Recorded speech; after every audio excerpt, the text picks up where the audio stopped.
जय जिनेन्द्र बंधुओं, आज सुनते हैं श्री श्रावण द्वादशी व्रत कथा। प्रणमो श्री अरिहंत पद प्रणमो शारद माय, श्रावण द्वादशी व्रते कथा कहूँ भव्य हितदाय। माल्य प्रांत में पद्मावतीपुर नामक एक नगर था।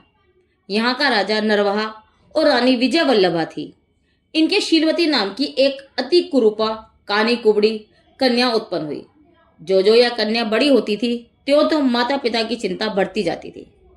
एक दिन ये राजा रानी चिंता कर रहे थे कि इस कुरूपा कन्या से पाणी ग्रहण कौन करेगा, कि पुण्य योग से उन्हें वनमाली द्वारा यह समाचार मिला कि उद्यान में षण्वोत्तम नाम यतीश्वर देशांतरों में विहार करते हुए आए हैं। राजा उत्साह सहित स्वजन और पुरजनों को साथ लेकर श्री गुरु की वंदना के लिए वन में गया और 3 प्रदक्षिणा देकर प्रभु को नमस्कार करके यथा योग्य स्थान में बैठ गया। श्री गुरु ने धर्म विधि कहकर आशीर्वाद दिया और मुनि श्रावक के धर्म का उपदेश देकर निश्चय, व्यवहार व रतंत्र धर्म का स्वरूप समझाया।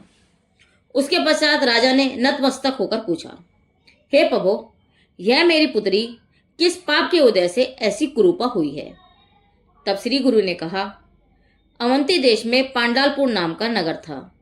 यहाँ का राजा संग्राममल और रानी वसुंधरा थी। उसी नगर में देव शर्मा नामक पुरोहित और उसकी काल सुंदरी नाम की स्त्री रहती थी। इस ब्राह्मण के अत्यंत रूपवान एक कपिला नाम की कन्या थी। एक दिन यह कपिला कुमारी अपनी सखियों के साथ अठखेलिया करती हुई वन कीड़ा के लिए नगर के बाहर गई और वहां श्री परम दिगंबर साधु को देखकर उनकी अत्यंत निंदा की। वह घृणा की दृष्टि से यह सखियों से कहने लगी, देखो री बहनों, ये कैसा निर्लज्ज पापी पुरुष है कि पशु के समान नगन फिरा करता है और अपना अंग स्त्रियों को दिखाता है। लोगों को ठगने के लिए लंघन करके वन में बैठा रहता है अथवा कभी कभी ऐसा नंगा वन से बस्ती में फिरता रहता है। धिक्कार है इसके नरजन्म पाने को, इत्यादि अनेकों कुवचन कहकर मुनि के मस्तक पर धूल डाल दी और थूक भी दिया।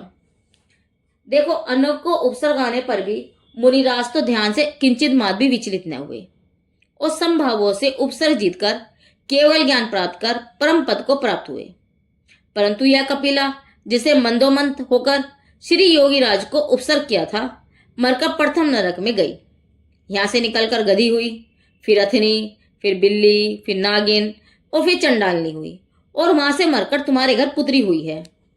सो हे राजा, इस प्रकार मुनि निंदा के पाप से इसकी यह दुर्गति हुई है। राजा ने यह भवंतर का वतान सुनकर पूछा, हे नाथ, इसका यह पाप कैसे छूटे, सो कृपा कर कहिए। तब स्वामी ने कहा, राजा सुनो, संसार में ऐसा कौन सा कार्य है जिसका कोई उपाय ना हो। यदि मनुष्य अपने पूर्व कर्मों की आलोचना, निंदा व ग्रह करके आगे को उन पापों से परामुख होकर पुण्य न करने की प्रतिज्ञा करे और पूर्व पापों की निर्जात वर्ताधिक करे तो पापों से छूट सकता है। इसीलिए यह पुत्री सम्यक पूर्वक श्रावण शुक्ला द्वादशी व्रत को धारण करे तो यह इस कष्ट से छूट सकती है। इस व्रत की विधि निम्न प्रकार है।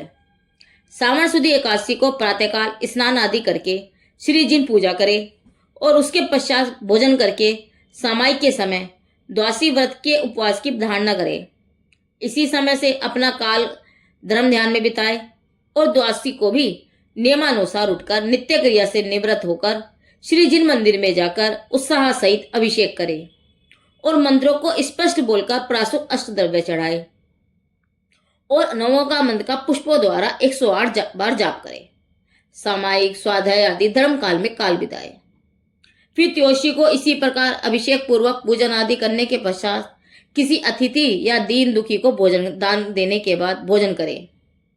इस प्रकार 1 वर्ष में 1 बार करे।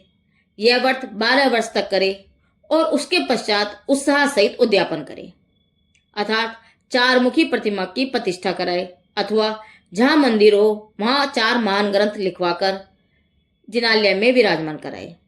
वेष्टन, चौकी, छत, चमर आदि उपकरण चढ़ाए। परोपकार में द्रव्य खर्च करे।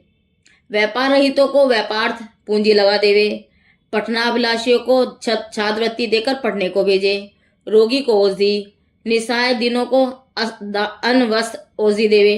भयभीत जीवों को भय रहित करे, और यदि उद्यापन की शक्ति न हो तो दूना व्रत करे। इस व्रत के फल से यह तेरी कन्या यहाँ से मरण करके तेरे ही घर अक्रकेतु नाम का पुत्र होगा। उनके छोटा चंद्रकेतु होगा। यह चंद्रकेतु युद्ध में मरकर अग्रकेतु का पुत्र होगा। उसके पश्चात अग्रकेतु कितने काल राज्य करके अंत में माता सहित जिन दीक्षा लेगा और समाधि मन करके 12वें सर्ग में महेंद्राधिक देव होगा। फिर मनुष्य भव लेकर तप के योग से केवल ज्ञान को प्राप्त करेगा। उसकी माता विजय वल्लभा प्रथम स्वर्ग में देवी होगी। चंद्र केतु का जय भी अवसर पाकर सिद्ध पद को प्राप्त करेगा। इस प्रकार राजा व्रत की विधि और उसका फल सुनकर घर आया और उसकी कन्या ने यथाविधि व्रत पालन करके श्री गुरु के कथनानुसार उत्तरोत्तम फल प्राप्त किए। इस प्रकार और जो स्त्री पुरुष श्रद्धा सहित इस व्रत को पालन करेंगे वे भी इसी प्रकार फल भोगेंगे।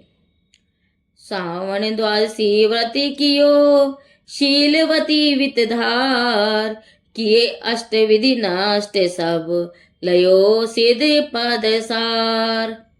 श्री जैनवत कथा संग्रहकर्ता और लेखक पंडित दीपचंद मणि जी से श्रावण द्वादशी व्रत कथा पूरी हुई।